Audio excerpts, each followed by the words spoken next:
তুমি 31st নাইটে কত টাকা খরচ করেছো?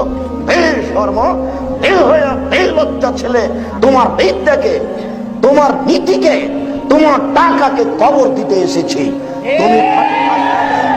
তুমি আতশবাজি করছিলে না, পটকা ফুটাচ্ছিলে না? তোমার লজ্জা আছে? তোমার বাপের লজ্জা আছে? তোমার মায়ের লজ্জা আছে? তোমার বংশের লজ্জা আছে? তোমার 14 গোষ্ঠী লজ্জাহীন বোকা ছেলে।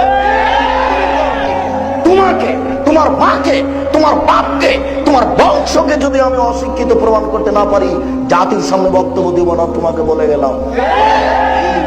তুমি 30 রাত পালন করে, তুমি আতশবাজি করে, তুমি বোমা ফুটিয়ে তুমি বলতে চাও ওই মুসলমানের বাচ্চা, তোমার লজ্জা থাকা উচিত, তোমার শরম থাকা উচিত, তোমার হায়া থাকা উচিত, তোমার মানবতা থাকা উচিত। তুমি মুসলমানের বাচ্চা, তুমি এই কথা বলো কি করে যে আমি এই 31st নাইট পালন করি, আমি আতশবাজি করি, আমি পটকা ফুটাই, আমি আবার মুসলমান? লজ্জা হয় না তোমার? শরম হয় না তোমার? এটা মুসলিম এলাকা, আহলে হাদিস এলাকা। তুমি মনে করো তোমার নোংরা নীতিকে কবর দিতে এসেছি, তুমি মনে রেখো। তোমার নোংরা নীতিকে কবর দিতে এসেছি, তুমি মনে রেখো। তোমার নোংরা নীতিকে কবর দিতে এসেছি, তুমি মনে রেখো।